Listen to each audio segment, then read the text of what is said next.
Good morning, good evening, good afternoon, whatever is your time. Welcome to Real Men's Talk Show, where it is sizzling hot, interactive, and transforming. We are in the series, The Male Figure. As mentioned in our previous episode that last time, that a male have different positions and responsibility to the people in this life, different points in his life. In this episode, we are going to be looking at brother as in sibling.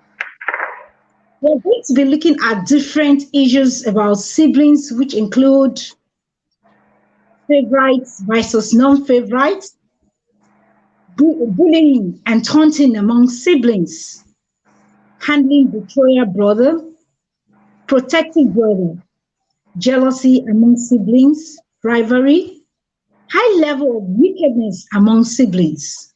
We're also going to be looking at trading relationship for money and material things among siblings, conspiracy, secrecy among siblings, invited to good things versus hiders of good things, incest, forgiveness, trust, supportive brothers, caring brothers, and leadership among siblings. Here with me in the studio are my co-hosts who are going to dissect the topic with us. We have in the studio Mr. Oluwalere. Welcome to the show, sir. Good evening, everyone. We also have Dr. Samuel in the studio.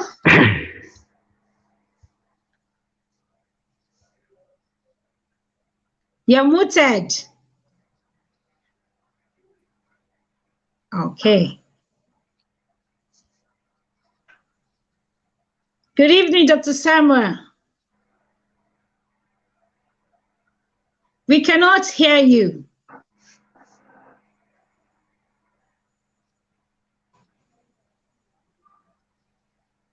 We cannot hear you. Can you check your headset? Can you check your headset? Your earpiece, please.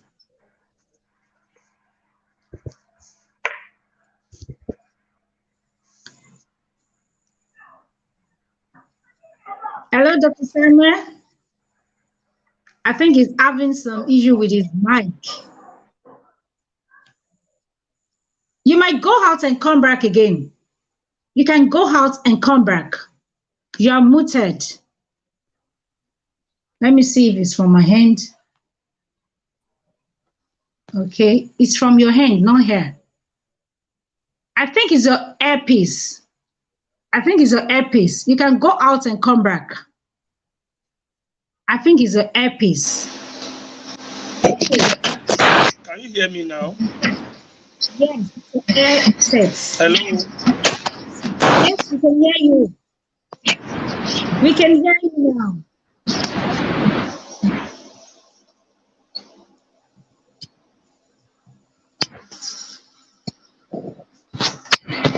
Good evening, viewers.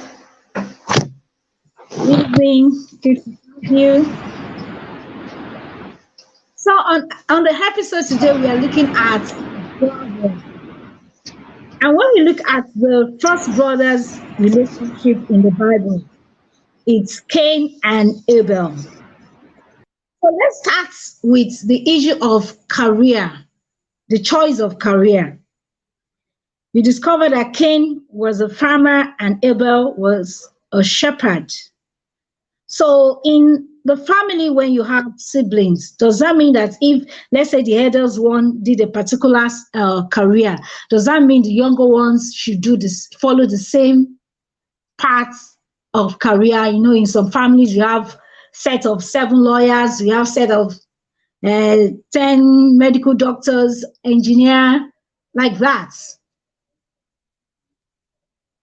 You're muted.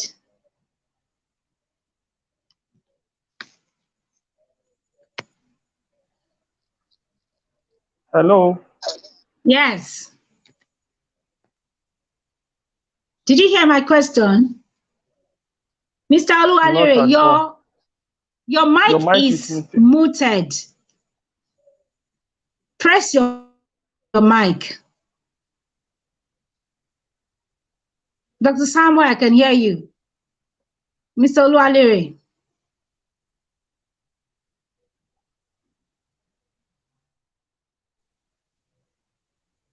Your mic is muted, Mr. Oluwalere. Your mic is muted.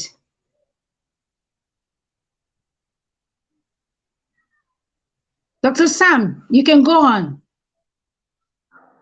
I didn't hear the question well, please.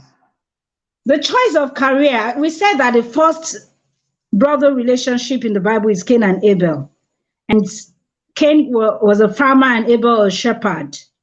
Is it compulsory that siblings should go the same path of career choice, like having 7, 8 lawyers, having 10 doctors in the family? The family, all of them are engineering and the rest of them.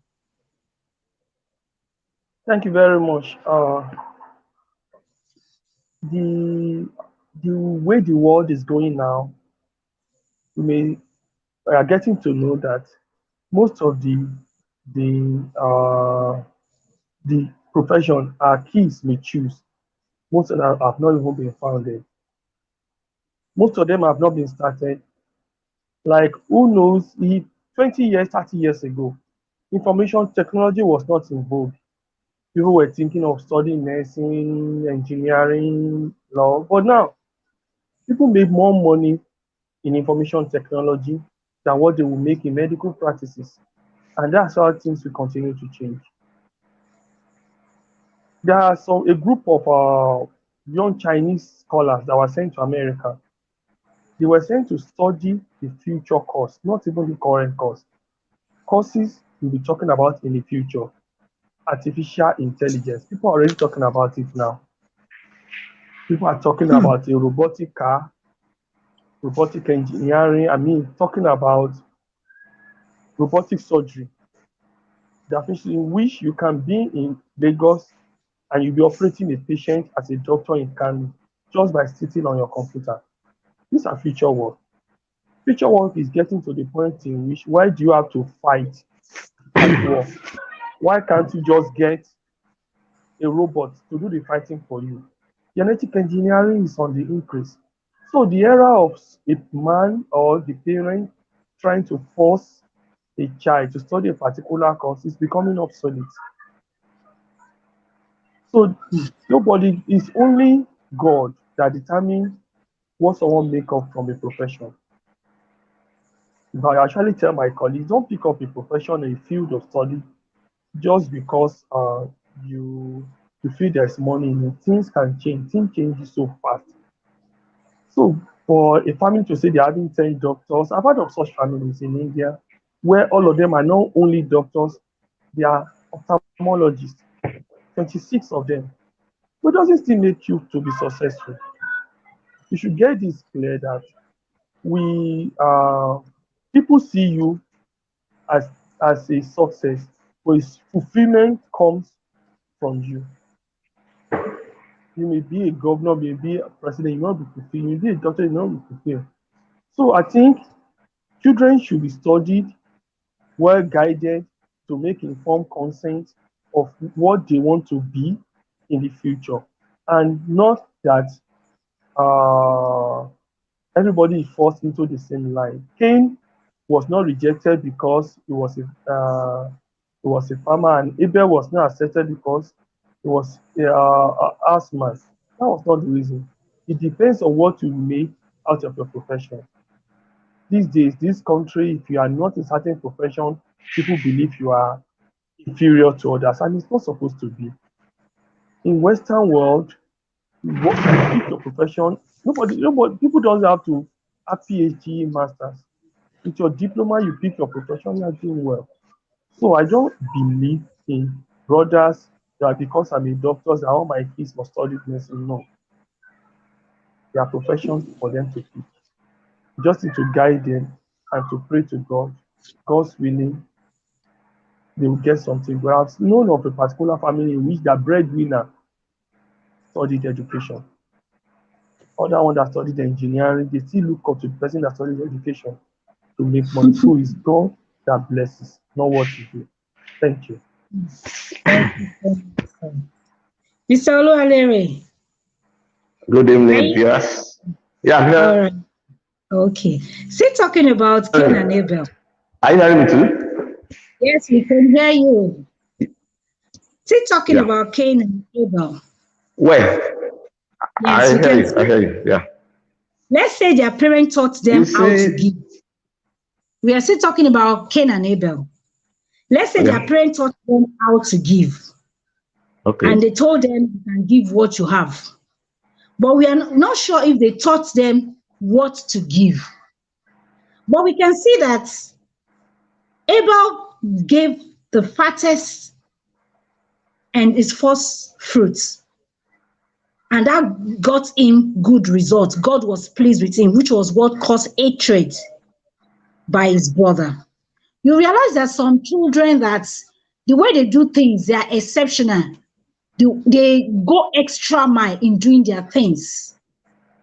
So when somebody have a brother like that, is it enough reason for the other person to be jealous?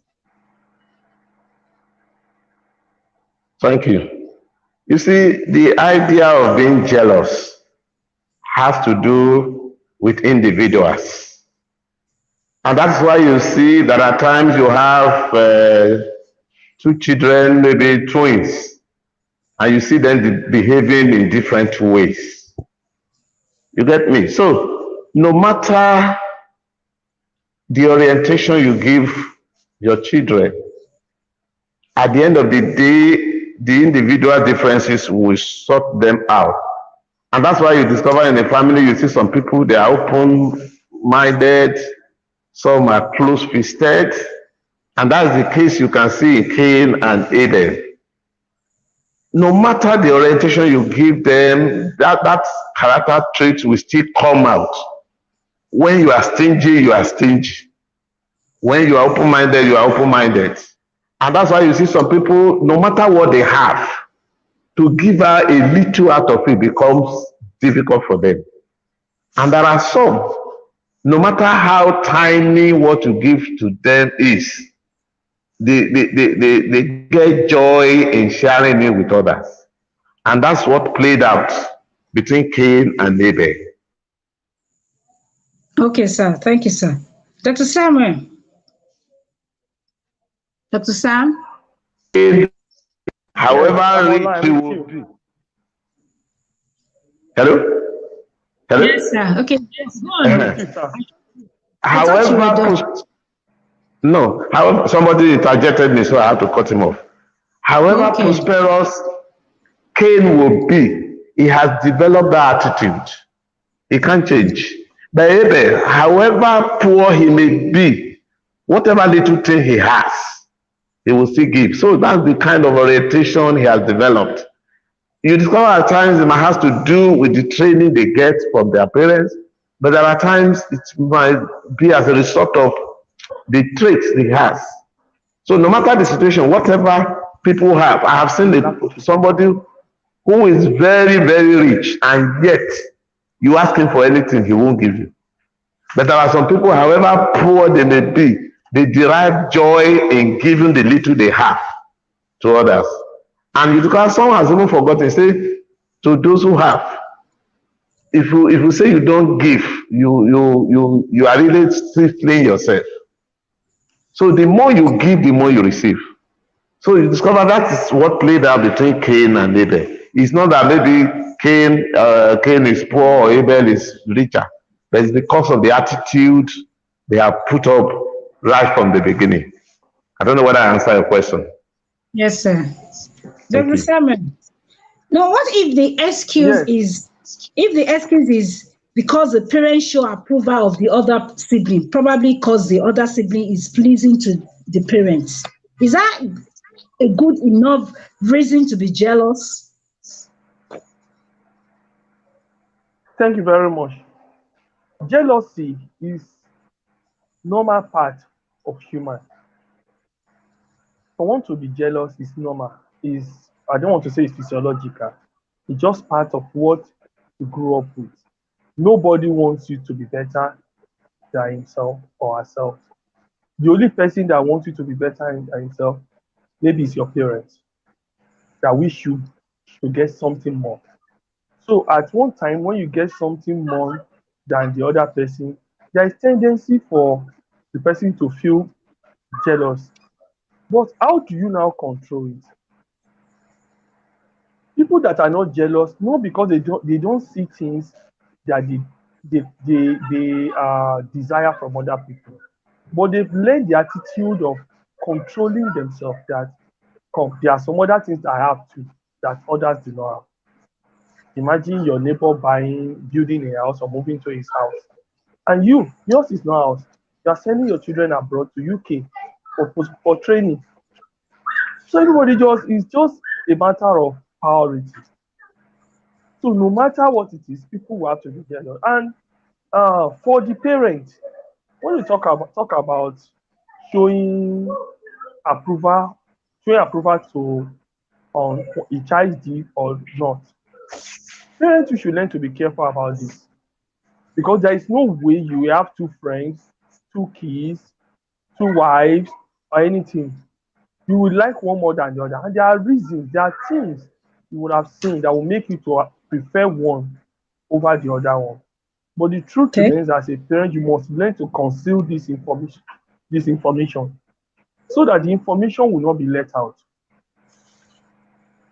So be that as it may, even though my experience, if the parent may still show preference for a child, the other child will just sit and ask yourself question. That's what I do. Nothing moves me easily. Maybe people say I'm too contented with life. How can I make my life better? How can what I have seen challenge my life? Instead of you to now take the jealousy to the negative aspect of it, I use it to challenge myself. And you surely get something out of your life. Everybody cannot like you. Everybody cannot approve of your deed. Okay, But thank you you, must sir. also ask yourself question, Mr. are you Oluwale, doing the right thing? okay, see hands. Hello? Okay, it's Hello? like his network. Is this No, network? Okay. I'm hearing you. I'm hearing you. Okay. And Abel, Ken said, am I my brother's keeper? Are we our brothers? Is he his brother's keeper?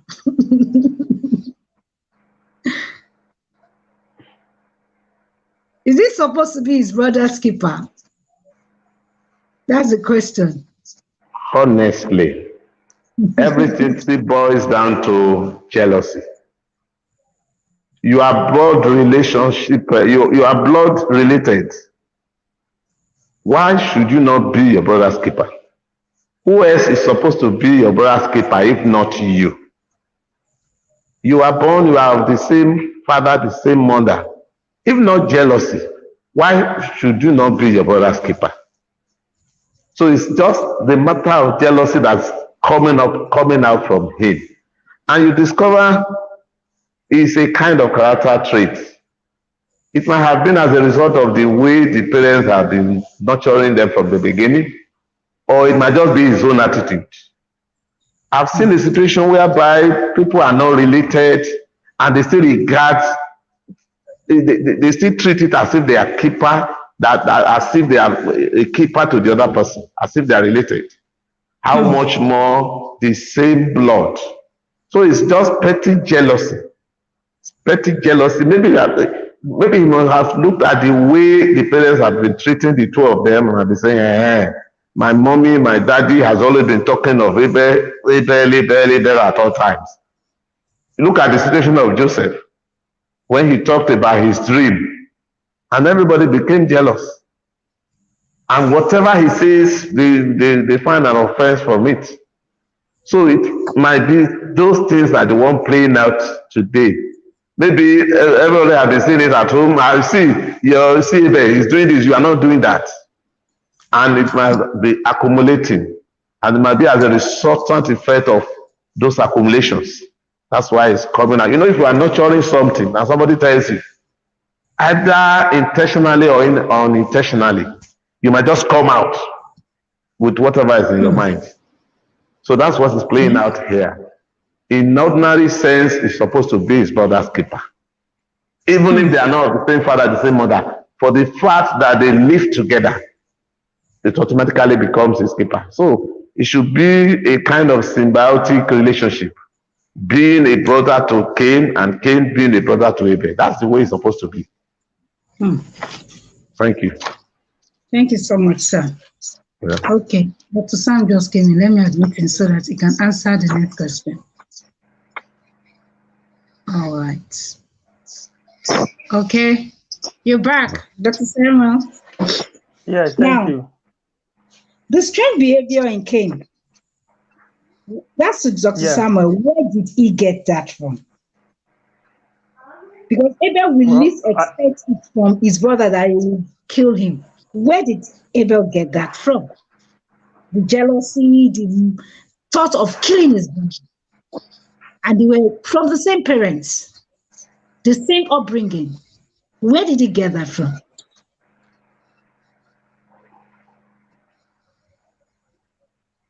Dr. Samuel. He's muted again. Tell him to look at his mic. He's muted. Can you hear me now? Yeah. Yes, Okay. please. Yeah. Let me be a little bit in the Bible. I believe that is the real Adamic nature in man that just came out in Cain. Cain could not really control it. You know, the parent just got cut off from God. That means Adam and Eve. Now, the real nature, that is what came out in man. Maybe Cain was not spiritual enough or was not conscious enough to control it. That is how the jealousy and what led to murder. That's what it took over Cain. In the real sense, one would have been wondering what could have caused make Cain to go into such heart. But it's just the real nature. It's the nature of man to be jealous in every life. That is how it is still part of the thing that makes us to continue running, hustling, struggling about life till we die. It's part of life. It's an Adamic nature.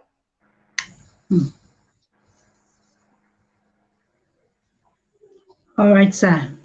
Mr. Oluwaleri. Yeah. Okay, sir. Let's look at the favorites and the non-favorites among siblings. You can see that Jacob loved Joseph more than any of his other children because Joseph had been born to him in his old age. So one day he gave Joseph a special gift, a beautiful robe. But his brother hated Joseph because of his father's partiality.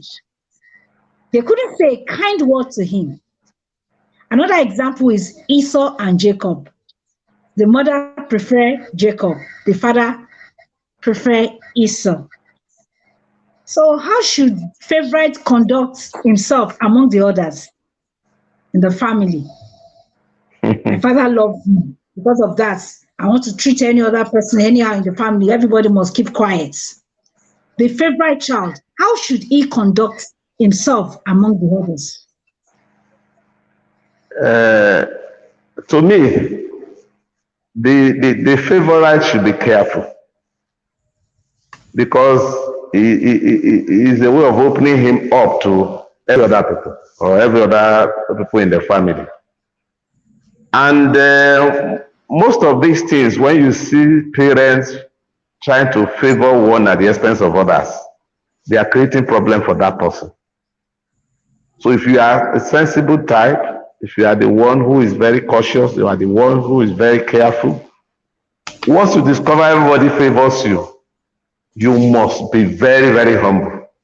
You must be very, very careful. And not only that, whatsoever you do, you know they read meanings to it. And that's the main reason why you have to be very careful. If you slip your leg like this, they read a lot of meanings to it, even when you don't mean that. So because of that, you need to be very careful. You need to be So when very you love, you gentle. should be more You need to careful. be very humble. And Because no, whatever you do, even when you don't mean what they think it is, they will misinterpret it. So because of that, you have to be very, very careful. And that is the more reason our parents should be careful. Don't say someone is more brilliant than the other or someone is smarter than the other. No, treat them equally. Even if it's a handicapped child or whatever, still treat everyone equally so that they won't find fault on any. So a favored child should be careful. A favored child should be humble. A favored child should be cautious. Because whatever he does, and either it connotes that meaning or not, they will misinterpret it. And that's what has played out in the life of Joseph. There's nothing bad in giving a child something special. But if you give it to him, you must try as much as possible to give something next to others so that they won't look at it as you trying to be special with one at the expense of others. And that's what has played out here. Thank God it was just, Joseph was just destined to be what he is. But that shouldn't be that the parents should make matter worse for him. So as parents, you should love your children equally. Don't show sign that you love one more than the other. Thank you. thank you, sir. Dr. Simon, Muted again.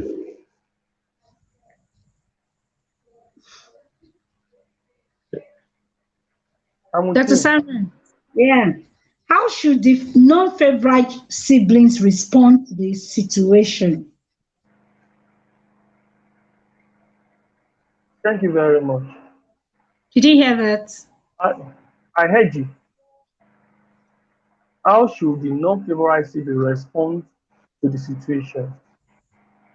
Yes. At one time or the other, one will have been a non-favorite sibling in which maybe because of your attitude, your behavior at home, or your performances in school, you will be looked down on. It's to sit down and face reality. Ask yourself question, what can I do to make things? How can I impress my parents? What can I do to make them happy? Put in your because sometimes there are things may not go your way. It's not even only in at home. It may be also be maybe in class with your teacher. It's just to concentrate more, put in your best, pray to God, and leave the rest. Because you cannot, maybe where I live, I don't, you can't satisfy everybody. You will never be favorite to some people, no matter what you do. But make sure you put in your best and satisfy your conscience. Thank you. All right, sir. Mr. Oluwaleri, Yes? you mentioned it earlier in your answer the other time, but I still Okay. wanted to go further on that. Should siblings envy the other because of what their parents did for their other sibling and that was not given to them? And this also applies to life. In life, when life seems to be good to one sibling and the other kept trying, but yet to achieve those things that their brothers achieve easily, is that enough reason for envy or jealousy? You see, it depends on individual differences. Some people, no matter what you do, it doesn't concern them because that's their character trait, that's their attitude. If you like, you envy every other person, it doesn't concern them. But there are some, any little thing you do like this, they become envious. So it has to do with individuals. But if you are the type that people always talk about you, they are envious of you, that means you need to be very, very careful. But if you are the type that people condemn whatever you do, maybe your performance is very low, or maybe your attitude at home, that means you need to caution yourself. No matter the situation, just say, what can I do to impress my parents? Take for example, you have two children at home. One always comes first or second or third or they are not the best 10 in his class. And the other one, maybe he comes last or is always number 20, number 20 something in the class. And he suddenly discovered that each time his results comes out and he comes home, he's always being condemned. If you just sit down and say, why is my parents why are they condemning me? Okay, let me sit tight. And suddenly somebody who comes 20 something, 30 something, he comes among the first 10. There is no way the attitude of his parents will not change. Even if they still don't like him. But the attitude will change a little bit. Okay. And even if they don't change, it's not left for him to still buckle up. He will discover by the time he changes his attitude positively, there are some things he will do either intentionally or intentionally that the parents will acknowledge him. So it's left for him to sit up. It's left for him to ask the questions. Why is it that whatever I do, my parents will always condemn me? What do I need to do to encourage them? And you discover if you answer those questions, the idea of being condemned at all times would be minimized, if not completely eliminated. Thank you. Thank you so much, sir. Dr. Samuel. Yes, I'm with Dr. you. Samuel. Yes, I want us to apply this to life. That's when life seems to be good to one sibling and the other kept trying, but yet to achieve those things that the other brother achieved easily. Is that enough reason to envy or be jealous? Nobody has any reason to be envious or jealous of his brother. I'm saying this because life cannot give us everything we desire or we desire. That's the truth. And for the fact that everything we desire. So for the fact that your brother, your sister is having it good in life, be happy for him. That may be how God, that may be his own journey in life. If you see life as if we are on our express lane, 3-lane express road, some will be on the fast lane. They will achieve everything they want. It's as if they wrote their life, they planned it, the time things were working well. At age 15, they're in the university. At 20, they have their first degree. 22, they have their master. 25, they have their PhD. They will get the best job. Sometimes it happens like that in life. So there is no need for you to be envious or to be jealous. Look at it from this point of view. All of us cannot be governor. All of us cannot be president. All of us cannot be the vice chancellor. All of us cannot be the medical director of all these federal institutions. Some are going to be there. But do you know that I will prefer my friend, my brother to be there, even if I cannot make it, to be the MD or to be the president.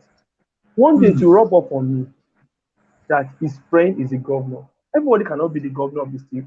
We have more than 5 million people in this state. And at any point in time, only one person can be governor out of the 5 million. We have 200 million. At one time in life, only one person can be the president. So if you are lucky, your brother is doing well, you should be happy for him. While you are also praying to God, for God to open your own way, nobody has any reason whatsoever to be jealous. There is no reason. There is nobody God has not blessed. It's only when you are saying you need more or it's not enough. Thank you so much, sir. Mr. Oluwalere, Yes. we can see that when Esau went to meet Jacob, he asked him, "Who are those people with you?" And Jacob said that these are the children God has graciously given me. Is it wrong for Esau to think, how can God be gracious to such a manipulator like Jacob?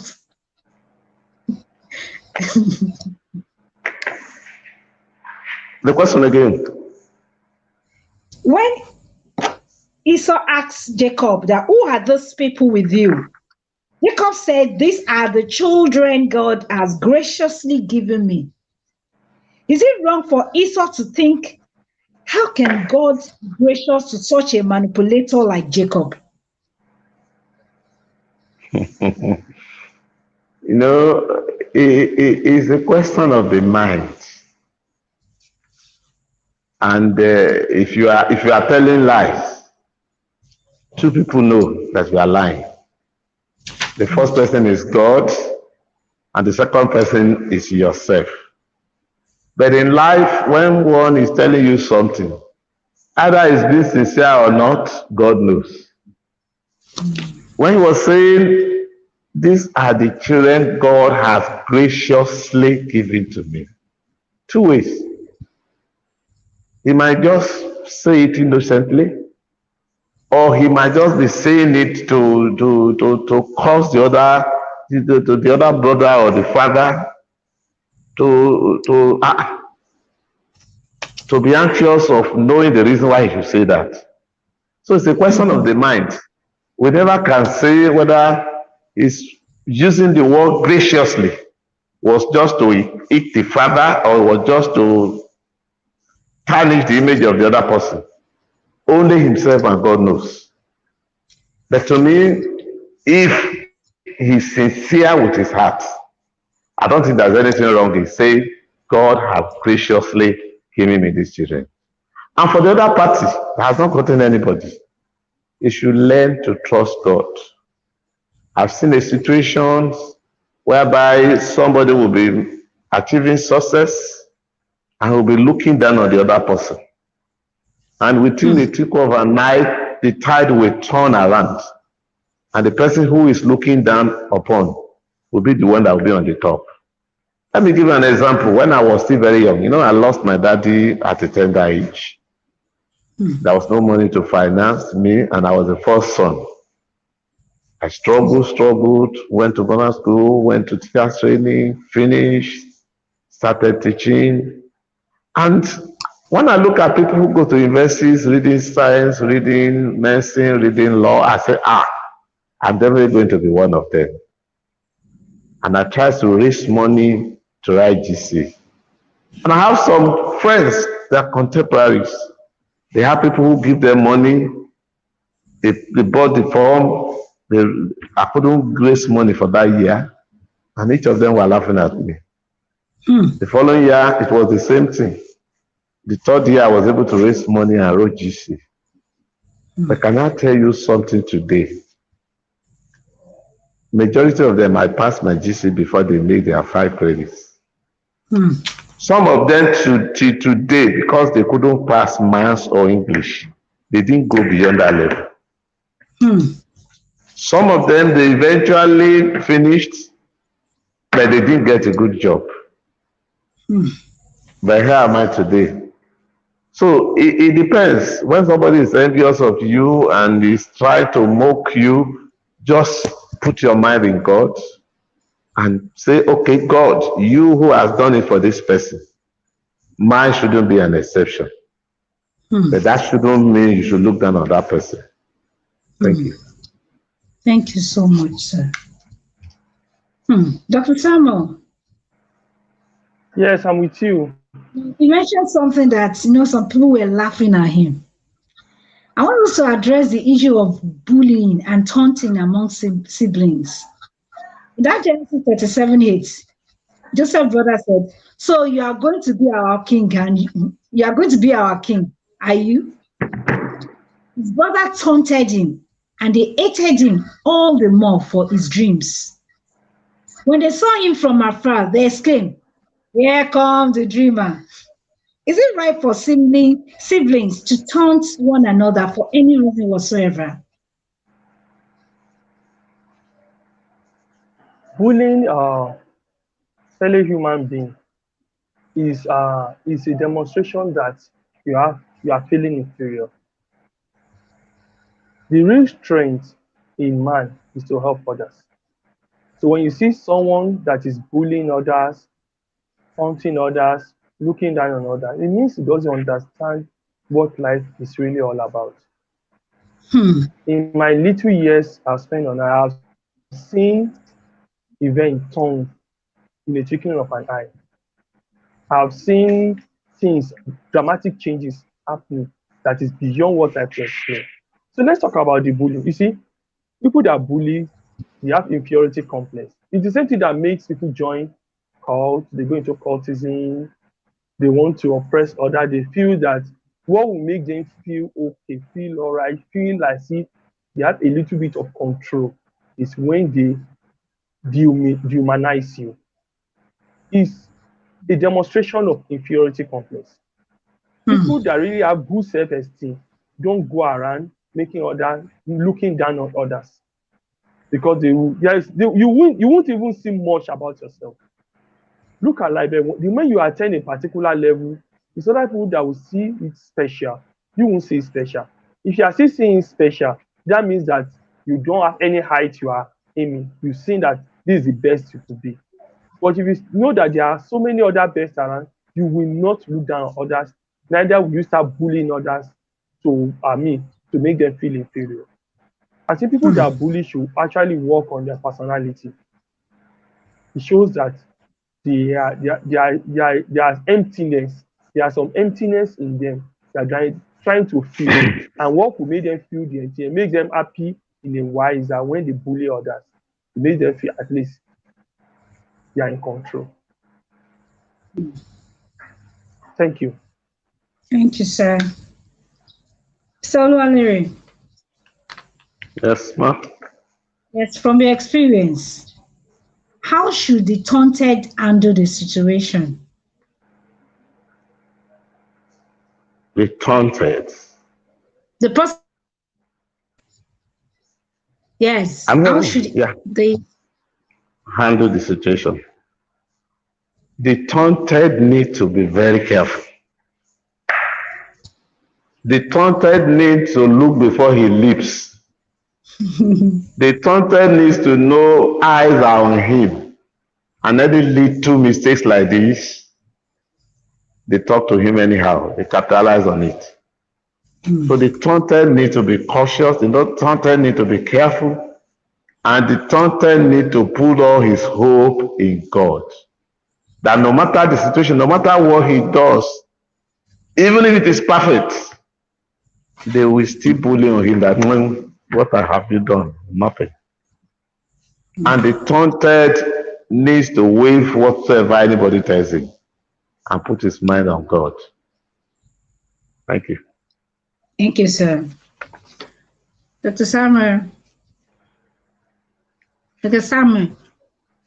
I'm with you. Handling betrayal, brother. Should we trust repentant Handling siblings? Betrayal, brother. Should we trust repentant siblings? Joseph had to test his brothers to be sure they have changed. They didn't know he could hear them. He had to test them to trust them again. So, do we need to test our sibling before trusting them? Thank you very much. We may not need to test them before trusting them. Trust is part of life. If you don't trust them, then and you are sibling, you are going to grow up. There are still so many fights, so many quarrel disagreements. You still going to disagree on so many things. So you must just learn to trusting of for their sake, for your own good, for the peace of mind. For you to be able to live at peace with everybody, you just have to trust them. As for testing them, well, it depends on what you mean by test. Most of the Like time, if your Joseph life is at example. risk, I don't believe it. Like Joseph example, yes, he knows a life is at risk. Joseph thought of a life being at risk. He's not so sure his brother, younger brother, Benjamin is safe with them. That's why he's conducting that test. But in the real sense, they are your siblings. Where will you put them?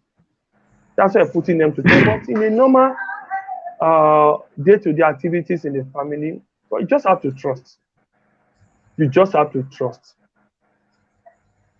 If not so, you may be going the way of Cain. Thank you. Thank you so much, sir. Mr. Valerie, I'm listening. we're still talking about handling betrayal brothers. Jacob sent gift to Esau. Can we fit it into today's life? Imagine a brother that robbed you and ran away for so many years, just sent you gifts from nowhere. How should the person deal with this? The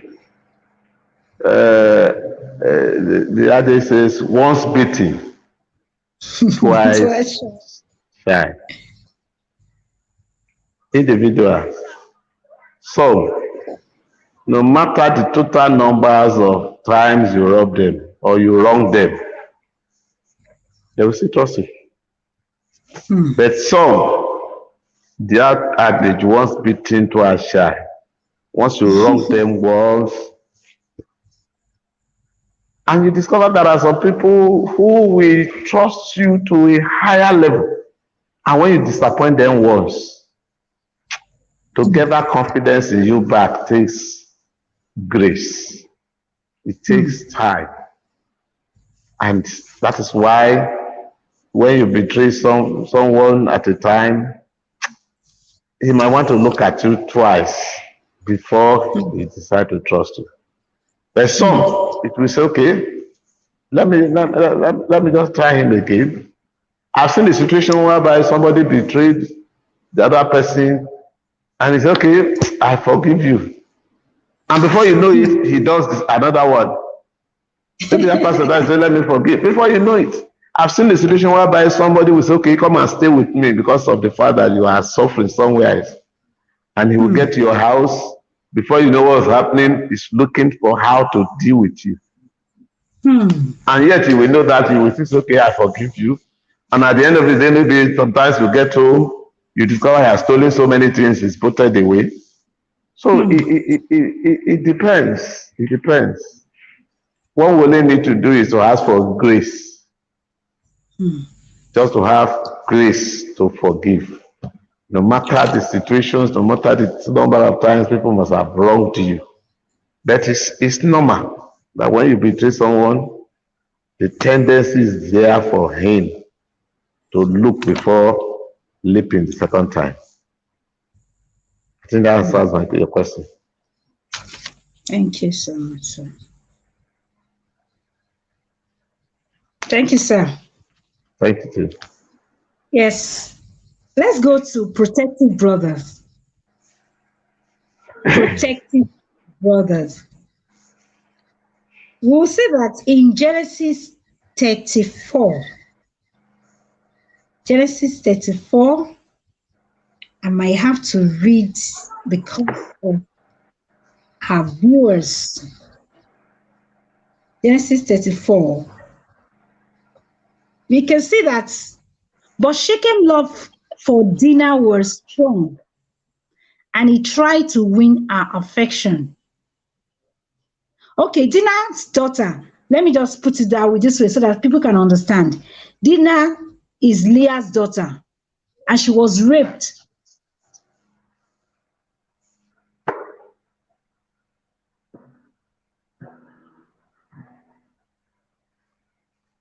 Hello?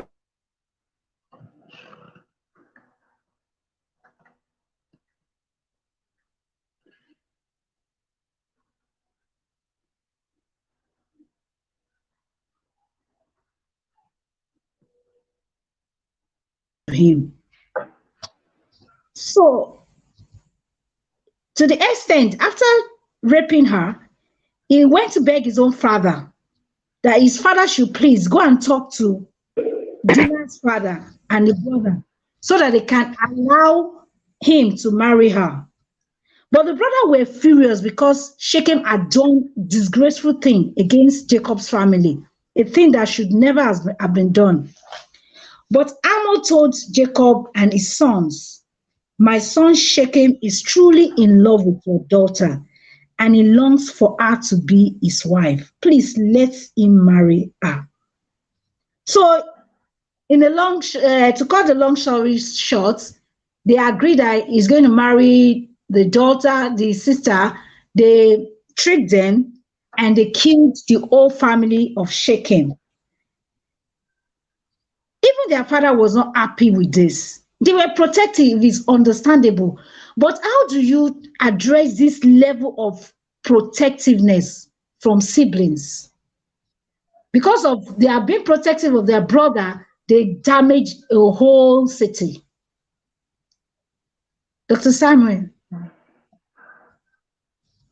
Yes, I'm with you. Thank you very much. Once in a while, if you grow up with boys or with family, you may have someone that will show high level of protectiveness on you. It just believe you can't do yourself, doesn't want bad things to happen to you. But if you happen to have such, the best thing to do is to continuously remind the person that you can take care of yourself. Not only to tell the person you can take care of yourself, you also have to show to the person that I can actually take care of myself. Because if Dina in the first place has shown some level of maturity by averting that situation, maybe this wouldn't have happened. So when you have a brother that is very protective, always wanting to, to get your back, nothing should happen. Just have to appeal to them, explain to them that you can protect yourself, can take care of yourself, and you must show it to them. There's nothing wrong in a brother being protected, but being overprotective will actually cause harm, like what happened in Dina's case.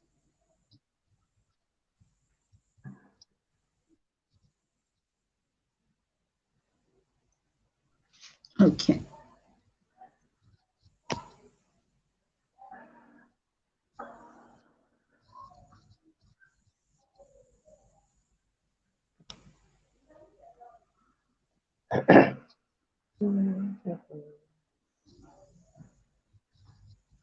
Hello.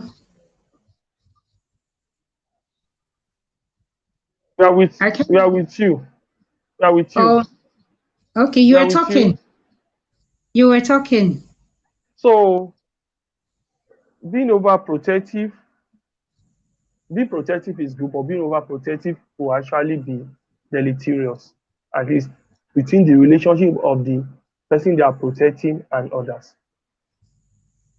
In a nutshell, you must show that you can protect yourself and assure him or her that you can protect yourself. Okay, thank you very much, Thank sir. you. Mr. Oluwalere, you're muted. Can you unmute? Are you hearing me now? Okay, yes, good. Yes, let's look at the level of wickedness seen among siblings. You can hear a lot of story out there. Example in the Bible is that of Joseph's brother that intended killing him. Eventually, they sold him out to slavery. Cain killed his brother. What word would you give to that person that ever abhorred the thought of murdering his own sibling? What? What word would you give that person that ever abhorred the thought of murdering his sibling? Thank you. There's no words. There's no more appropriate word than say such person is being callous. It's a callous person. I have a way of life. As I am, if you ask me to cut the neck of a fowl, it becomes pretty difficult for me. I cannot. I can eat very well, but I can't cut it. The neck in particular. If he's still alive, you ask me, I'll come and help me kill this fowl. I cannot cut his neck. If you are waiting for me to cut the neck, that means we won't eat that fowl. Let it remain there for 1 month. But you see a callous person, you give him cutlass to cut the neck of human beings. It doesn't cost him one second. He won't think twice. And that's why you see some parents, they will sell out their children. Some parents will use their children to make money, and they won't think twice.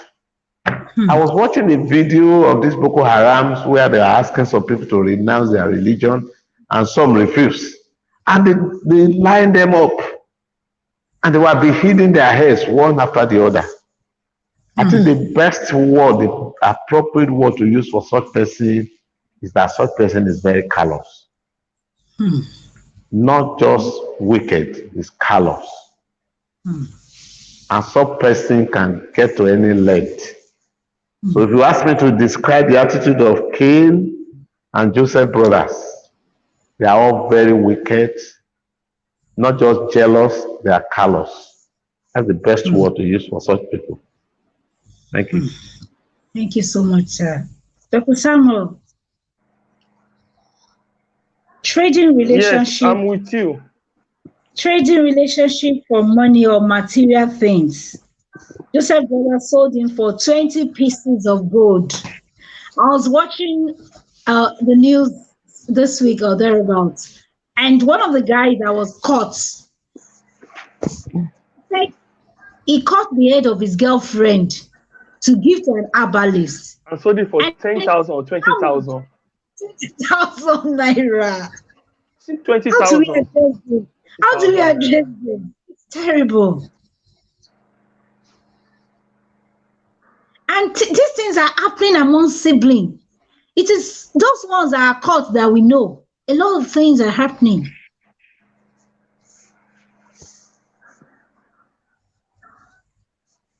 Thank you very much. I think we as a parent or an influencer, generational influencer, we should try to make people know that life goes beyond just money. People should value relationship more than the gain in relationship. We should value What people see in relationship is what do I stand to gain more than what you tend to gain. Because what people see, you are meeting somebody, what does he? People ask. Some opinion speaker will say that you don't have friends that cannot contribute to your life. Yes, I agree. Every of our friends should have a contribution. But you should also see, you should also know that every doors you want to close it gently because we need to pass through the other and any other time. So let us see it that what can I invest in people, not what I want to gain from people. How can I affect life? How many problems am I able to solve? That's what I count. Not how many people are going to influence my life. No, how many problems can I solve? I have people that call me by the day, asking me questions, and I'm always happy when I provide answer or solution to their problem. It may not be money. Most of them are not money. They may just be my expert opinion on what I feel about a case. So we should look at relationship not in financial gain, but in life. We are like water. There is no way we will not meet with ourselves. So if we see life that way, we will not be thinking that how much do I make from this guy? Thank you very much. Thank you so much, Mr. Oluwalere. Let's look at conspiracy among siblings. We'll still use the example of Joseph's brother. Now they said, come, let's kill him and throw him into a deep pit. We can tell our father that the wild animals eating him. Then we will see what becomes of all his dreams. They conspire against him. In recent time, you see a lot of things happening that you see siblings conspiring against their sibling. How do we handle such situations? What do we do? When you see somebody who you regard or tag as a conspirator, you need to be very careful of him. And you need to be watchful of him. You always look at his attitude, look at his actions. If the child that goes to school, if it's your child, when he comes back from school, watch him. If he pulls down his back, occasionally find a way of checking what is there. A conspirator will always be a conspirator. So, such person, you need to put your eye on him. If possible, talk to him most of the time, advise him, give him some Bible references to calm him down, whether he will eventually change his attitude. And no matter the situation, as conspirator, you must always put your eyes on him. You see, the Joseph parents created a lot of problem for Joseph. Right from the time he had a dream and he interpreted it. You know, the father was also saying, shall we and your brothers come to bow down for you? If it's a parent that is watchful, from that period, if he's watching those people, he will discover their attitude has even changed. Right from that time, he talked about dreams. Then you discover, sorry to use the word, some parents are very careless. You know, we were saying it last week, that up to today, there are some children that will come back from school with phones that someone who is earning over 500,000 in a month will not dream of buying in a year. And you see a child that is in secondary school will bring such phones to the house, and you won't question them. And there are some parents, just common person, so long as they discover it's not the one they bought for you, they challenge you. Some will even go as far as following you back to school. So you discover that if such children are the type that knows if I bring anything, my parents will disgrace me, they can follow me back to school. Such people will never bring anything that's not theirs home. But you see a child who brings in phone, brings in a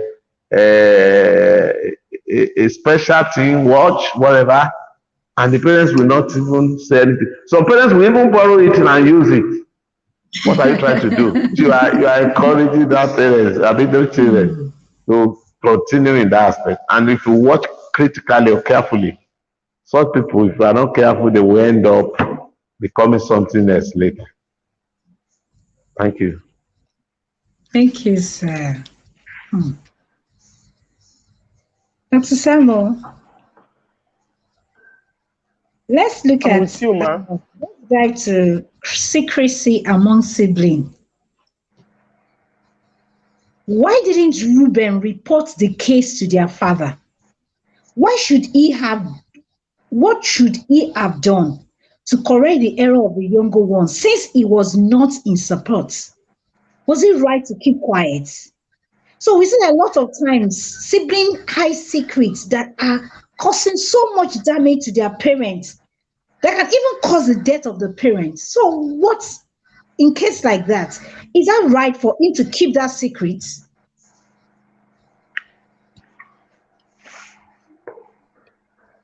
Thank you very much. It was never right for him to keep such secrets away from Jacob. But the solution would have been that those stories are penned down for us to make corrections.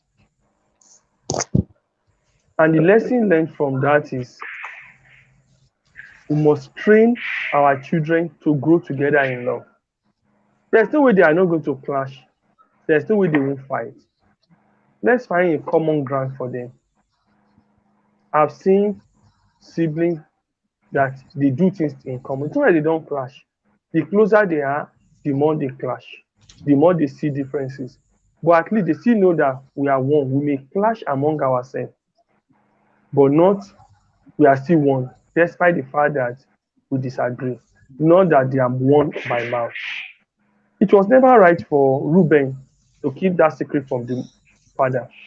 But I would have still traded the blame back to the parents. They were being fraternized from when they were young.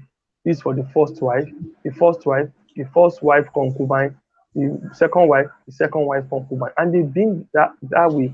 And you let them live or believe that way. Well, this is the kind of things we have. I have a friend who is a Muslim. I think father had two wives, if I'm not mistaken. He always says something. He is a doctor, so he has at least he has more money than his siblings. Whenever we have crisis, he will always say something that there is nothing that will happen to him that his family will not take care of him. The guy was so sure of it, of that, that the worst of it all, he will go back and be farming with them. And they will take him back.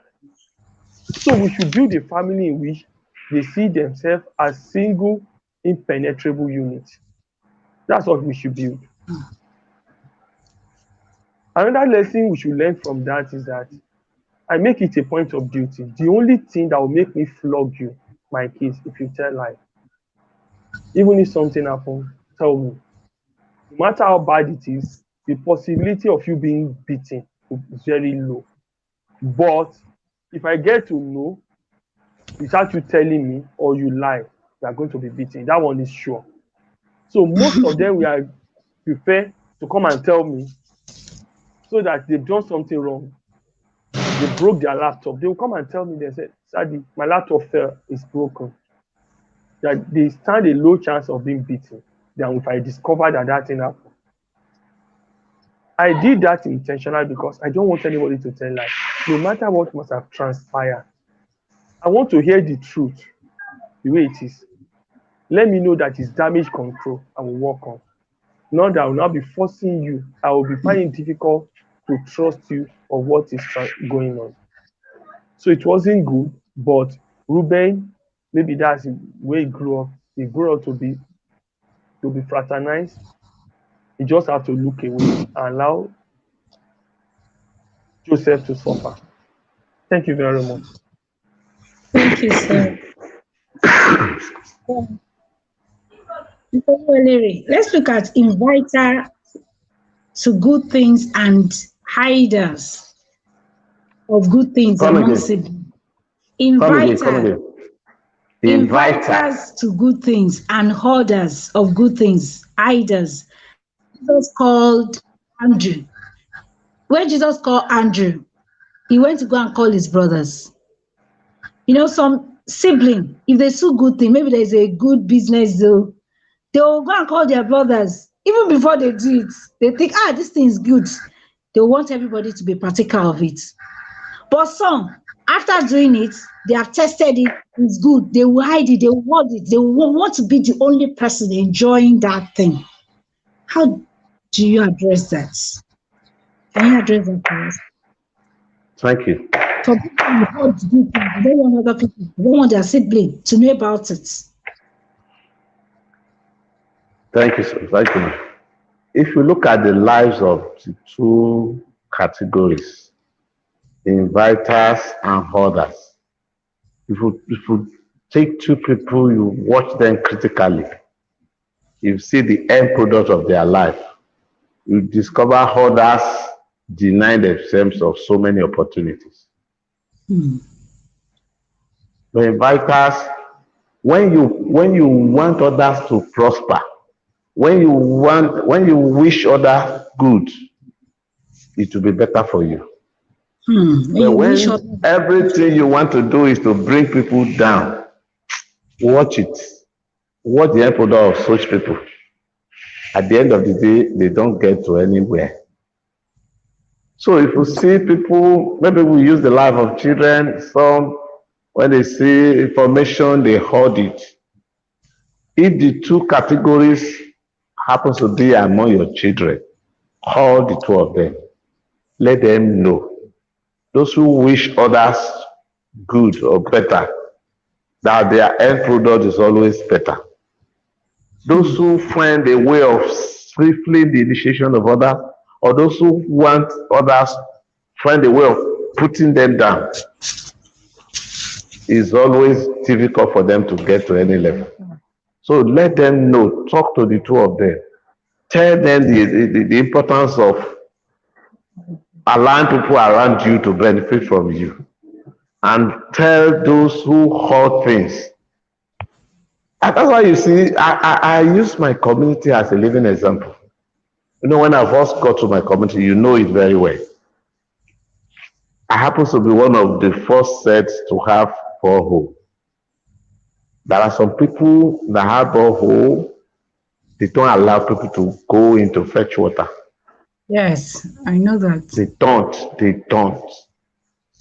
And there are some people, at the time when I got in here that we don't even have lights, I'll pump water, then I've not connected it to my house. So once I fetch the GP, I have to use bucket to fetch the one we use at home in. Because it's quite when you feed the GP at times, if you are not careful, you will not even use any before they finish it. Watch those who hurt, see their end product. So when you have similar children like that, tell them it is good, it is more blessed to give than to receive. And that's why they say the hands of giver is always on top. Let them know it is not good to hoard. If the little baby that has two fishes and five loaves of what's it called? If he has hoarded those items, all those miracles, everyone in that place would have been denied of those miracles. And hunger would have dealt with them seriously. But because the child did not want to hoard, that's why he gave it out. And look at what happened thereafter. After everyone was fully fed, the remaining one that's remaining was even the one that was remaining was even more than what he provided initially. So let them know this. Don't let them have the habit of one of our politicians of the blessed memory who said, I've not seen people eating from the crumbs from the dustbin. No, no. So let them know the importance of letting others prosper the way you prosper. If you hoard, let them know the implication of hoarding. You might even deny yourself of those information you think you have. When you hoard it, something you think might be right might be wrong. But when you don't hold it, you show it to them. And if there are some areas that are not okay, it You is can be those correct. you have decided to show it to that will tell you, no, this one is wrong, this is the way you do it. And from that, you benefit from it as well. So it's good not to hoard, and it's good to at least be an inviter. Thank Wow. you. Said, see the end of our order. It's not always good. Dr. Samuel, Yeah. can you help us to address the issue Yes, of sir. incest among siblings?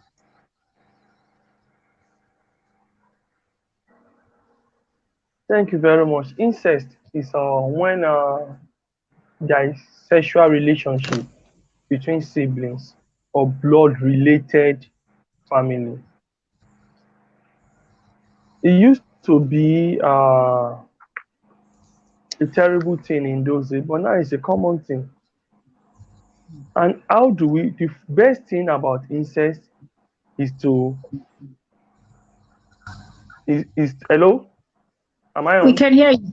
Yes, We you are are. hearing. The best thing about incest is to prevent it. Incest is better prevented than managed. And let me talk about managing it first. Let me talk about preventing incest. Number one, what I noticed from my practice is that when children are unduly separated, when they don't grow up together, they won't see themselves as blood. Because I noticed that if you grow up together, even with your cousin, you will see them as your blood. So the sexual drive, what I'm saying is psychological. The sexual drive towards your family, your cousins, may not be there because you see them as your blood. So, and more so, parents, you should be a little bit careful. You study your kids when they grow up. You study every untoward attitude or activities going on. You don't just get to a certain age, you have to separate them to stay in different rooms. You have to inform the lady, this is how you cover yourself, this is how you dress. You don't expose your body unnecessarily. And it's something you have to talk to them continuously. Let them know this can, should, and cannot be done. Because when we start having incest, I've seen cases of incest in which that resulted to pregnancy. And the dilemma will now be, what become of that pregnancy? What does Nigerian law say? So incest is a whole gamut of problem that is better prevented than managed. Managing it could give a lot of headache. And in managing incest, let them know from beginning. You have to talk to them. This is the era in which a child can learn more than you could imagine from social media and digital satellite television. Not only guiding what they watch, there should be parental control. You will discuss it. Sex is what should be discussed with our kids, not what should be kept away from them. Because most of us know so much about sex. And the question I've asked people is that my parents never discussed sex with me. And I'm so sure I know more than them. How and when do I learn it? So if you don't talk to them the way you want them, your own perspective of sex, eh, your own perception of sex and your perspective, someone else will teach them. And what they may be taught may not be good enough. Thank you. Thank you so much, sir. Mr. Oluwalere, Yeah, Mr. yeah. Oluwalere, let's go to forgiveness. What is the Okay. place of forgiveness when siblings hurt themselves, when the damage had already been done? Thank you very much. Forgiveness. We should always look at it from the end of Jesus Christ. You know the life of Jesus Christ. He was a sinless person. He was beaten and bruised for an offense he never committed. And yet, what did he say? He said, Father, forgive them, for they know what they were doing. Abi? For the know not. So they don't know what they were doing. So you discover that if something could have happened and he still forgave, how much more all these little things. So at home, we should always ensure we teach the spirit of forgiveness. Forgive and forget. When you keep malice about somebody, it deprives you of blessings from God. That's why you see some people, when they attend crusades, and you see a man of God preaching or praying, say, oh, there's somebody here. If you know you have offended somebody, please forgive. It could hinder your miracle. Unforgiveness can hinder your prayer from being answered. Let them know that when someone hurts you, you keep it in mind. You find it very difficult to forgive. That could hinder your prayer. You might be praying for something for so long and God may decide not to answer you. It might be at the point that you forgive and you forget. That thing you'll be praying for. You may not even need to pray again and you see God answering you. So let children know forgiveness is an antidote for blessings. If you are expecting blessings of God, whatsoever anyone must have done to you, either intentionally or unintentionally, the best thing for you is to forgive, forget, and move forward. Let it become things of the past. Don't allow yourself to be an enemy to yourself. So forgiveness is always good. Thank you. Thank you so much, sir. Dr. Samuel, he said forgive and forget. Another school of thought says that forgive is not forget. Esau ran to meet Jacob and embrace him affectionately and kiss him. Imagine somebody that offended you, even if you think you should make peace. Does he deserve affection and love? Dr. Samuel? Yes, I'm with you. When Yes. people talk about forgive and forget, You are not forgiving for that person. You are doing yourself a favor when you forgive somebody. Who are you carrying those load of guilt for? Who are you carrying the bitterness for? It will only hit you up, drain you of energy, of joy, of good health. So carrying someone in mind is like carrying a rotten tomato. You see the load or the smells that you are killing yourself with. So when we say forgive and forget doesn't mean you won't remember.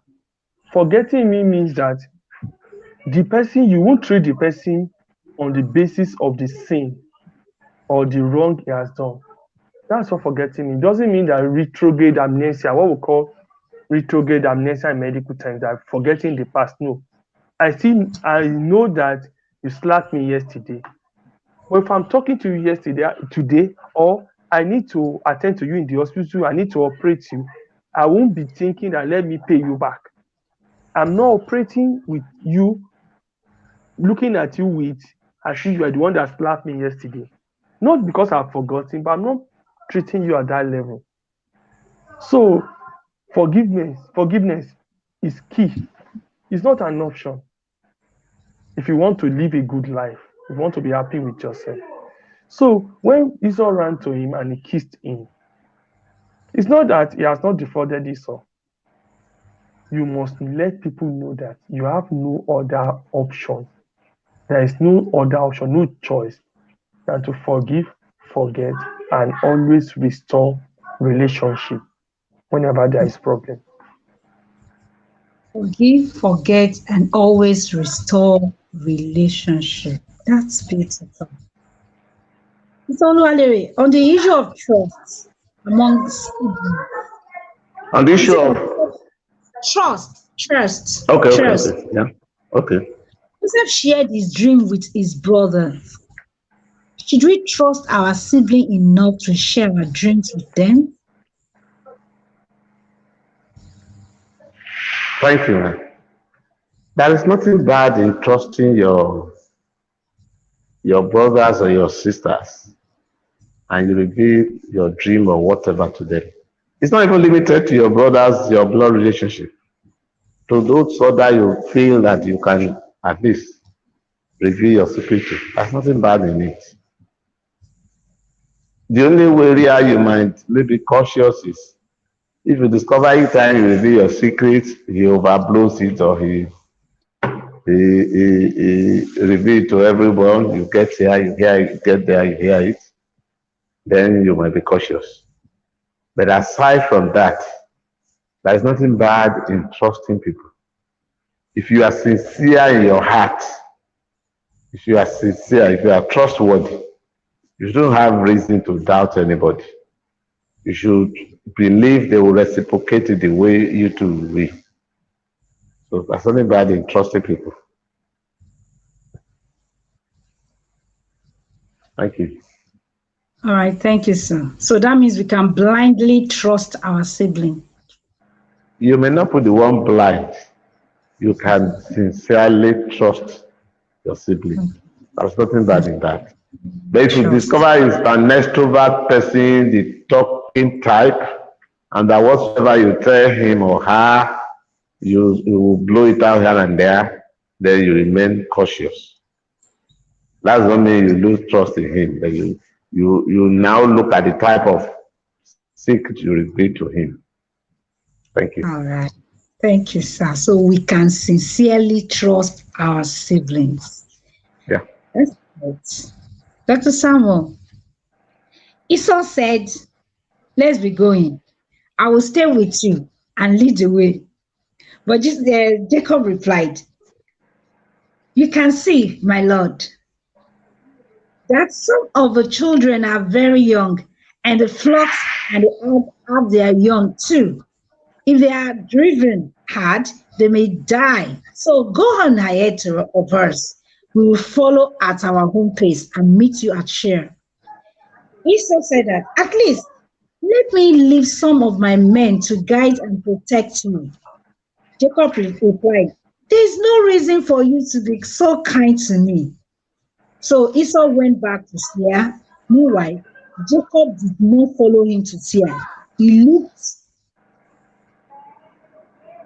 he took his household to Shechem. So in that case, where is the issue of trust there? Esau was sincere to him, but he still did not trust Esau. So was that a wise thing for Jacob to do? And in that case, Esau might even feel offended that he still did not trust him. I think I have to, he's not online. So I'm not sure if you had the question. I think so. Okay, yes, come back. Yeah. Dr. Samuel, I'm not sure you had the question. Mr. Oluwale, can you answer the question for us, please? So, I wasn't attentive because you were not asking me. So let me get it, please. Okay, let me give it back to Dr. Samuel then. Okay. Dr. Samuel, can you hear me now? Yes, loud and clear. You went off while I was taking the Yes, the question. network just disappeared. I don't know what happened. Okay. Esau wanted to stay with Jacob. He wanted to protect his family. He wanted to go with him to share. But Jacob did not trust him. So he told him, don't worry, just go. We'll come and meet you. But when Esau went another way with his family. It shows the level of distrust. Maybe he felt his family. So he didn't go with him. That way, was it a right decision for Jacob not to trust Esau? And in this situation, Esau was sincere. He was just being kind. He has forgiven him. He wants them to come back and reconcile to rebuild their relationship. Will it be nice or will it be right for Esau to be offended at that attitude that Jacob demonstrated, that I don't think I trust you? You can hurt my family. Well, I don't think. First thing about trust is that trust has to do with your personality. If you are not trustworthy, you won't trust other people. You have to be trustworthy yourself, trust other people. And if you look at the antecedents of Jacob is a supplanter, like 419. So it is almost not possible for someone that is a 419 to trust you, because it will preempt every of your move. The problem is not with Esau. The problem is with Jacob. Jacob doesn't even trust himself. He doesn't trust his father-in-law, doesn't trust his wife. So there's no way. I won't blame him if he doesn't trust Esau, because there is something about trust. For you to trust other people, you must be trustworthy yourself. People always believe that others are like them. If you're a liar, you won't believe what any man is saying. You believe it's a lie. If you are a thief, you believe every other man too is a thief. So that's the problem with Jacob. It was not a problem with Esau. It's just that Jacob cannot trust and will not trust anybody. Thank you. Thank you, sir. Mr. Lualirate, still on the issue of trust. Joseph at 17, he often tended his father's flock with his half-brothers. But Joseph reported to his father some of the bad things his brothers were doing. I want to believe that was why their father stopped him from going with them. However, he still had some iota of trust in them, which is why he still allowed him to go give them food. Was that a mistake on the father's part? Did he do wrong to have sent Joseph to them? Thank you. To me, I don't see anything wrong in the father sending his son to meet the other brothers at the When he feast. has reported that my brothers have been doing this and doing that to me. What he just need to do is to be watchful and is to be careful with them, whatever they do. But that is not to say he will not send him to them. Everyone they live in the same house.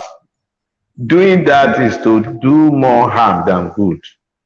What you only need to do is to be careful. Let them know there's an attitude you put on that will make them to know, my father is suspicious of us, so we need to be very careful with our brother. So the idea of saying, no, I don't trust them, I will not send him to death. What of if today he dies? Will he take the brother away with him? No, it's not possible. So there's nothing bad in trusting them. What he needs to do is to be careful with them, and he should always be watchful of their attitude. Thank you. All right, sir. We are still on trust. Dr. Samuel, I'm Jacob with you, knew he please. was wrong. So he ran away from home, unlike Abel, who didn't protect himself because he had no idea his brother could hurt him. So why should one just imagine his own brother could hurt him without any justice? What level of trust should be among siblings if Abel had not trusted or believed Cain cannot hurt him? He would have exposed himself unprotected to Cain. So what level of trust should be among siblings? Siblings should be able to trust themselves to any level. But in the case of Jacob and Esau, I believe strongly Jacob would have been killed if there's without intervention of God. Because what he did to Esau, well, Esau was already angry and was ready to take steps. And it was based on that the mother counsel Jacob to elope or to run away, to disappear. To any level, brothers shouldn't fight to hurt themselves. Because when brothers fight to hurt themselves, it is a stranger that inherit their properties. You should see Yeah. yourself that no matter what happens, no matter what transpires, my brother, my siblings will be my siblings. And I will see, I will still protect them, love them unconditionally. This should be the anthem in the family, not talking about harming. Harming ourselves should not even come into mind if there is no foundational problem. If the family are well brought up, they've been taught. How many do we have these days? Maybe a man give birth to 2 or 3 children. So 2, 3 children start fighting themselves. What happened? So we should just trust ourselves and live as one. Thank you. Thank you so much, sir. When brothers fight to hurt themselves, it is strangers that inherit their inheritance. That's powerful. So, to Mr. Oluwaleri, Abraham sent away Hagar and Ishmael. I want to believe he did that to prevent unwholesome rivalry between them in the future. Are you listening, sir? The light is blinking. Please come again. Sorry. I said that Abraham sent Hagar and Ishmael away. And I want to believe that it is to prevent unwholesome rivalry between them in the future. Should there be a time they think the solution to their unhealthy relationship is to give themselves distance? Should I take it again? I noticed your line went off. I'm trying to get it. Should I You take were it again? saying, well, okay, you can please summarize it. I think I'll get it. I'm listening. Hello? Hello? Hello? Hello? Are you hearing me? Dr. Sam, are you hearing me? I can hear you, sir. But it appears Toyi is not Maybe our hearing me. network has problem. Yeah. Can I wait for her? Hello? Yes, please, sir. Okay, are you hearing me? Yes, we can hear you. I didn't get too clearly, but if I might summarize what you said, you are saying whether it is the best thing for a father to make sure when such a thing happens, she distance them for Yeah. themselves. Yes. I don't believe that's the best thing to do. It's not the best thing. The best thing the father would have done is to call the two of them together and talk to them politely. Giving them distance is not the best thing. Most of the families that collapsed today was as a result of the way parents handle their situations. How do you expect the people of the same family, because of rivalry, you keep them at distance? That's not the best way of solving the problem. Like somebody who has leprosy and you are giving him paracetamol, it doesn't solve any problem. Honestly, it doesn't solve any problem. The best thing we have done is to call the two of them, talk to them, let them know the difference between unity and differences. I always say it. If you are over pampering one, you don't know when God will call you.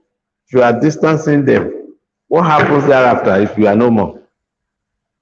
Most of the families that are not together today was a result of this. I don't want him to know so person. No, I don't want the wish to kill him. If he comes to, no, don't get to that place. At the end of the day, what happens? I tell you, there is nothing like unity. Unity will give you peace of mind. So keeping them at distance is a way of exacerbating problems. The best thing he would have done is to call the two of them, talk to them, tell them, let them know the reasons why they should come together. Let them know the importance of unity. What he has done is a way of worsening the situation. It's not the best way. Thank you. Thank you, sir. Dr. Samuel, I remember Yes, one I'm of my with you. call member then said something when we were trying to sort out an issue between him and a person. He said, peace is not harmony. We can be at peace to prevent, just to be at peace. That doesn't mean that we are united. So these things also happen among adults. As in adult siblings, you are grown up and there are some issues between the siblings. Should there be a time when siblings should come to a level where they think the solution to their unhealthy relationship is to give themselves distance? What's your view about that? Thank you very much. The solution between siblings cannot be to give themselves distance. It shouldn't even get to that point. They should be able to sort out differences. It's like someone asking me, the solution to marriage is to give themselves distance. No, that is not the solution. That is not the way God wanted it to be. There is no problem that should ensue between brothers, between siblings that they shouldn't be able to sort out.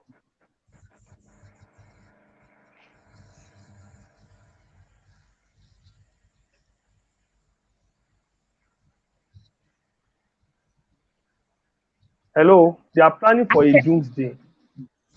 So there should be, if they are well brought up and they grew up well, there shouldn't be any problem. What do you think your brother would have done to you that you cannot sort out, no matter how difficult, no matter how hard? So there shouldn't be. When there is what was the place of forgiveness and to forget and to restore? What are those? What is the places of those things? So believe you me, shouldn't get there. It shows that the foundation, there is no foundation of love in that family. So it shouldn't get to that. Thank you. Thank you so much, sir. Yeah, Miss Oluwalere, we'll I'm quickly, with you. I want us to do a part 2 of this. And so we'll look at supportive brothers. Some people are lucky to have brothers who are supportive, who are caring. Moses and Aaron is an example. We can also see that Jesus' brothers supported him. Then let's look at it this way. Should a younger sibling care less about his sibling even when he has the capacity to support them? Thank you. If he has a capacity to support them and is not supporting, where is harmonious relationship there? Where is friendship? Where is oneness? Where is unity? In Yoruba parlance, say the right hand will wash the left will wash right. That's when the hands become cleaner. If the right hand is saying, I want to wash myself separately, and the left is claiming, I want to wash myself separately, the tendency is there for the two hands not to be very clean. Honestly. So, coming back to your question, there is nothing as good as unity. When there is unity, the area of differences will be covered. If one is making it, the other one is making it, is not making it. The one that's making it will cover the one that's not making it. And at the end of the day, you see all of them prospering. If you are saying, I have it, let him be on his own, then we are not preaching harmony. We are not preaching harmonious relationship. So we should learn the attitude of give and take. I am capable of having a lending hand. Nobody knows tomorrow. It might be better for you today, tomorrow might be different. Nobody prays for bad things. But the person you look down on may become the richest in the family. Let me give you an example in my village. Are you hearing me? Are you hearing me? Yes, I'm back. Hello? Yes, sir. Loud and clear. Hello? Yes. Hello? Hello. Yes. We can hear you, sir. Uh-huh. There was an example of a relation. The father has two wives. The first wife is there, but he has a lot of children. They are well to do, very rich, famous. Then the other one has about, I think, two children, one boy, one girl. And the boy was the youngest. You know, the father will always keep him away from the other people because they don't like him for anything. They look down on him because one, he was just going to secondary school. You know, in most instances, the father will bring him and come and keep him in our house because the mother is no longer with him and the oldest wife is dead. They look down on this boy anywhere. But can I tell you something today? That boy is a professor. He lectures in the US. All those ones that were looking down on him, that they don't look at him as if he's a responsible person, that look down on him as if he's a church rat, is the one taking care of every one of them today. So what lesson does that teaches you? There must be unity. Everyone must preach unity. You must not specialize one and look down on the other one. I don't know whether that questions or whether that answers you the question. Yes, you have done justice to it, sir. Thank you so much, sir. So let's see David's brother. They supported his kinship. They will have said that we could have been the one in your shoes. So how about the issues when the brother feel that what is enjoying we are supposed to be in this place? Dr. Samuel, like David's brother, they supported his kinship. They were loyal to him. They could have said, it could have been me.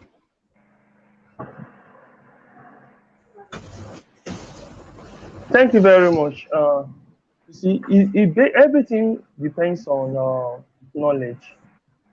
And when I say knowledge, you will know that there is nothing. Jesus Christ said that there is nothing. When he was talking to, I think, Pontius Pilate, said there is nothing you have that has not been given to you. There is no power. If you see it, that is God that elevates one, take ones down, that give position, that approve wealth, give a power to make wealth, you will not be envious of anybody. So if for any reason anybody is envious, is feeling that I don't want to support, I'm supposed to be there, that means he has not still seen, he doesn't still know that God, the Bible said in a place that until thou hast known that the Most High ruleth in the affairs of men, and he giveth it to whoever he willeth. So when you have that knowledge and something happened to you, you will know that the position the person is, not because he took over your position, it's because God gave him. And it will not be yours. God that has not given you has not actually given you for some reason. So if you have that at the back of your mind, the jealousy will not come up in the first place. If it's God that is sharing something, so why won't you go back to God and ask for your own? Why being envious of that person? So it has to do with knowledge. Thank you, ma. Thank you, sir. Mr. Lori, what is wrong with Esau begging his brother? What is wrong with your line is breaking? Begging his brother. Okay. What is wrong with Esau begging his brother for food? Honest, thank you very much. I've had you. Thank you. Honestly, I don't see anything wrong in Esau begging his brother for food. Even if it's not his brother, they say we should be our brother's keeper. Whoever is your next door neighbor is your brother. When people are asking Jesus Christ the commandment, the first commandment is that you must love your parents or this or that. The second one said you must love your neighbor as what?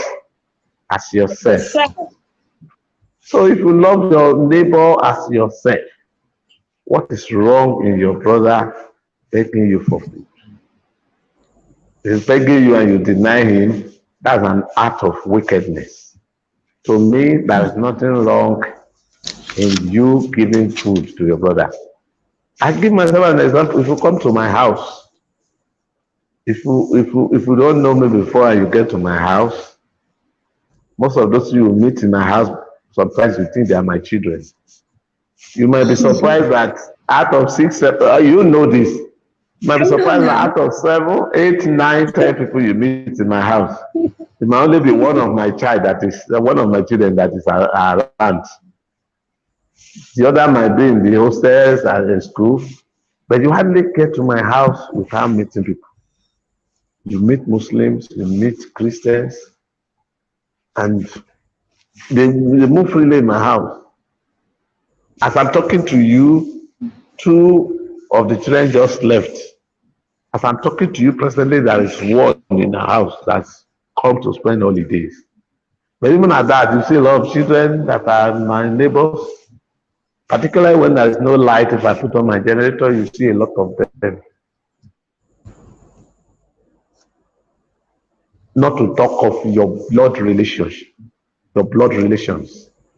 To me, it's an act of wickedness if you have and you deny others. Very, very bad. It's wrong. Thank you, sir. Thank you so much, sir. Yeah, it's not as if Jacob does not have this thing. it is at his disposal. Do you have any issue with Jacob? What kind of generosity will make him give food in exchange for his brother's birthright? Dr. Samuel.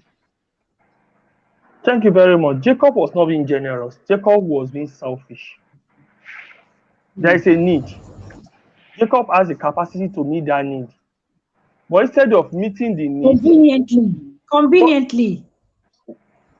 conveniently, what Jacob uses to capitalize on that to extort his brother. What Joseph did was just stealing from Lord, extorting his brother. The brother is in need, is hungry. It's not bad to be hungry. Where are we brothers? If I cannot give you food, keep you alive. Then instead of keeping him alive, he has been eyeing that gift over the years. What Jacob does not know is that even if he has not asked for that birthright, God has already promised him birthright. Because in the prophecy, God told the mother that 2 nations are in their womb, and 2 sets of people are in their womb, and the elder shall serve the younger. It has been in the prophecy. Jacob was just being tricky or being smart. So he doesn't need, he's just trying to help God. That's why he led himself into all those problems. He doesn't need to steal it. It's what he will get. So Jacob was not being generous, was just being a cheat, capitalizing on the fact that the brother is hungry to rob his brother of his possession. He would have still gotten to him anyway, Sha. Thank you.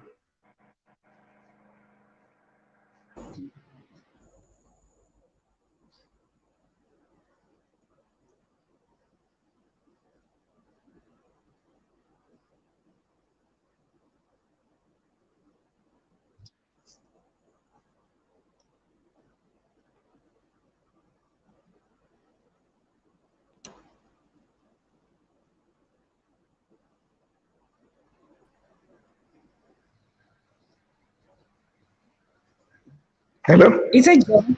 I didn't Hello? hear his I didn't hear his conclusion, so I didn't know when he was done. It's okay.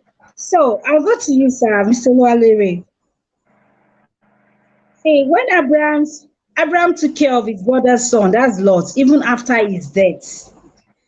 Then how do you address the issue of unfulfilled expectation by brothers? When somebody's brothers die, you have the children suffering, and the brother he has everything to take care of those children. They will not abandon the children, the wife, the children will not go to school because their father died early. Can you please address that? Thank you very much. If there is unity, there is oneness. You don't need to be told that the responsibility has already been transferred to you when your brother dies. You don't need to be told. You don't expect anybody to come and tell you, this is your responsibility. The day they die should be the first day you move them to your family, or you take the whole responsibility of them. You don't need to be told. Anybody who does that, to me, is an act of irresponsibility. That person is not responsible. If other people can take care of children or families that are not related to them, how much more your blood relations?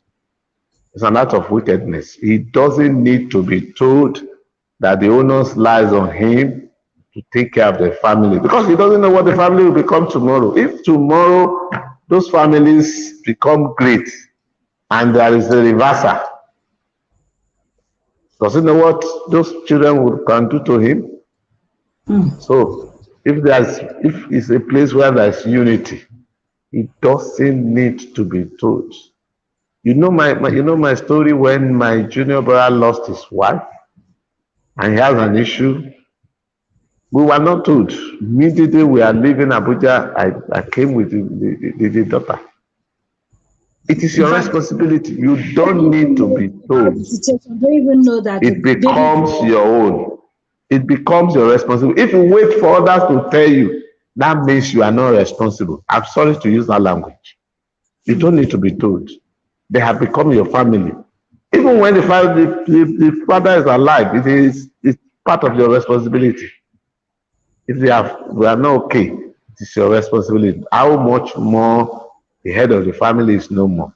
Don't need to be told. It's an act of wickedness. Thank you. Thank you so much, sir. Dr. Samuel, in that light, even working, when you now take up the responsibility to take care of those children, do you take care of them less than you take care of your children? Not at all, ma. Not at all. Posterity will not forgive you if you do that. Anything you want to give to your kids, they can have. The school your kids attend, that's what they should attend. The clothes they wear, that's what they should wear. If you know you cannot take care of another man's child, don't bring him to your house. Thank you. Thank you so much, sir. So we are going to the final session today. I just wanted us to just finish this session so that we don't have a part 2 of it. Leadership among siblings. You can see that leadership is not by who is older a lot of times. Like Reuben, he's the eldest one. He was trying to correct his younger ones that they shouldn't kill Joseph. Anyone among the siblings correcting a wrong has taken up the leadership position at that point in time. So when correcting wrong with sibling, how should it be done? Diplomatic? Should we do it lovingly, authoritatively, or forcefully? How should leadership be handled amongst?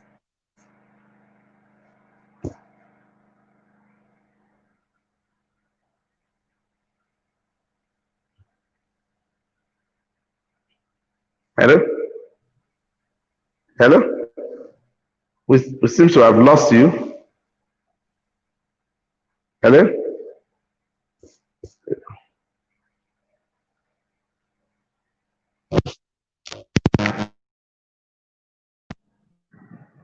Hello, we can hear you, sir.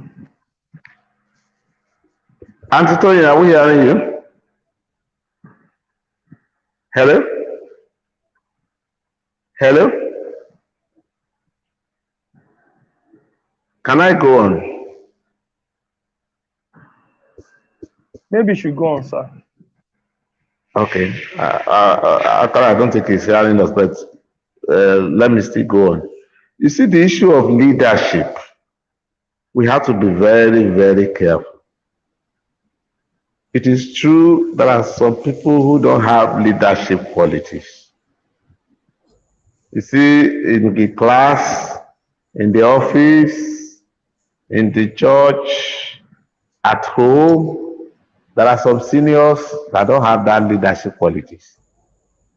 But even at that, if such person is the head of the family or is the most senior, there is a way you still leave that leadership position to him and help him out. You don't say because you possess leadership qualities and as a result you want to claim the leadership role at the expense of the most senior person. No, you bridge the gap for him. A leader must always be a leader. He's the most senior, he's expected to be the head of the family, or he's expected to be this most senior, is expected to be the one that will direct the affairs, and the quality is not there.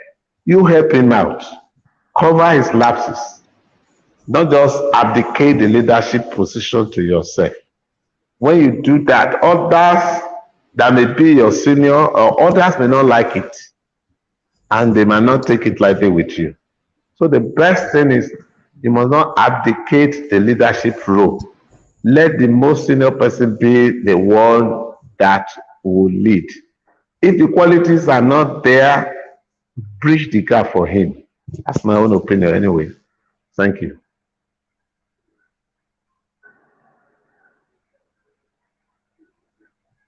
Satoyi. Hello? I think our network has a problem. Yes, his network is bad. I know she didn't hear us. But I think that's the way I look at it. Whoever is the leader, even in the church, the leader at times might not possess some qualities. But in order not to expose the lapses, cover it up for him. Cover it up for him. Today, the president of the country is not the most senior person in the country. But even at that, because God has made him a leader, but even at that, if you cover his weaknesses and you don't expose it, tomorrow it might come to your turn. There might be some areas that you are not up to the task. Others will cover it for you. They'll cover your weaknesses for you. That's the way I look at it. Thank you, sir. I agree Yes, with thank you, you, sir. sir. Okay, it's back. Yeah. Okay. You want to add something to that, sir? Dr. Samuel, you want Sorry? to add something? I have Hello? nothing to add. Okay. Jacob called He has said Esau it all. my Lord. Imagine when they were growing up. Your line is Do you? breaking, seriously.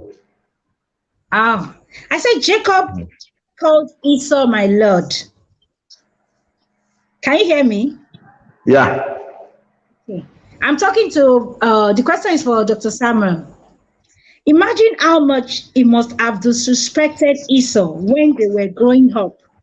Do you think he would have accorded him respect if Esau had not been a successful person on his own? Well, I think otherwise. That respect he was giving to Esau was to pacify Esau so that Esau will not take this. He was afraid Esau would do. He was actually afraid. He knew what he did was bad. He wasn't expecting that. You see, you've not seen your brother over the years. Brother that ran away, maybe because you were angry. Now you are now happy. Brother now sent a message to you want to meet you, and brother was scared what he would do. So the note he did the first by second by thinking that would send some slaves and some flocks ahead of him. When Esau will see those flocks, maybe Esau will be greedy enough, thinking Esau was seeing himself, be greedy enough to take those ones and thinking if Esau should smite those ones, he will now run. But when Esau got there, he said, "What are all these things?" He said, "Those are the things I used to come and appease to my Lord." Esau told him that God are also blessing. So those things he was doing was just to appease to Esau. He was scared. He knew what he did was wrong, and that was good for David. Yeah, I mean for Jacob to know that what he did was wrong by trying to amend his way. Well, no matter how brothers, what must have transpired between brothers, mending ways is still the ultimate. They must be. No matter, oh, congratulations. No matter what must have transpired, mending ways among the brothers is still the ultimate. Nothing should keep brothers apart. Thank you. Thank you so much, sir. Our power as we restart. See how I'm sweating. Ah, my final question. I'll go to Mr. Oluwalere first. What kind of mindset should siblings have towards themselves? What kind of mindset should siblings have towards themselves? Thank you very much. That's a good question. If you want to succeed in That's our life, final question. Our final if you want to, question. I'm answering you. If you want to succeed in life, live and let others live. If you stample on others, you don't want them to live. I tell you, you have already created a cog in your own wheel of progress. So the mindset we should always have towards our siblings is that if I want myself to be successful, I also want my siblings to be successful. I want each and every one of us to see ourselves at the top. so that we can share our testimonies together. There is joy in sharing testimonies together than you be on the top sharing and others don't have any testimonies to share. There is joy in sharing it together. So we should have a mindset that, well, if I want my family, my siblings, my children to be successful, I also want others that are not from my lineage to be successful as well. That's the answer I will give to it. Thank you. Thank you, sir. The question to Dr. Samuel, what kind of mindset should siblings have towards themselves? The final word. Thank you very much. For siblings, they should just trying to obey the golden rule. Do to others what you want others to do unto you. Treat others the way you want to be treated. And by doing that, Jesus Christ said, love your neighbor as yourself. If you teach them that loving one's neighbor as yourself, treating everybody right, treat them as if this is the way I want to be treated. I think that's a golden rule. This world will be a better place, both for them and for everybody. Thank you. Thank you so much. In a bit short summary, we have been able to say that if you are loved, be more careful. The favored child should be humble and be cautious. Life cannot give us everything you desire. Value relationship than the gain in the relationship. What can I give to people, not what you can gain from them? Life is not about financial gain. When we wish others good, it will be better for us. See the end of a holder is not always good when a person or things. You also mentioned that incest is better prevented than managed. We also need to understand that we can sincerely trust our sibling. If you are not trustworthy, you won't trust others. When brothers fight to hurt themselves, it is strangers that inherit their inheritance. So we come your way again. Put it at the back of your mind that the characteristics of a good brother include love, sacrifice, faithfulness, honesty, trust, care, protection, patience,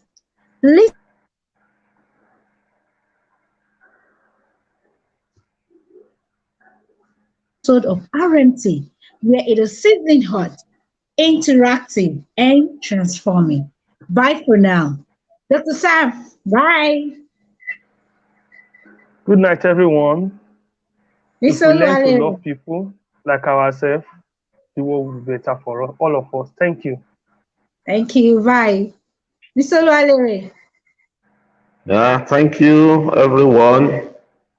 Learn the habit of being good to others.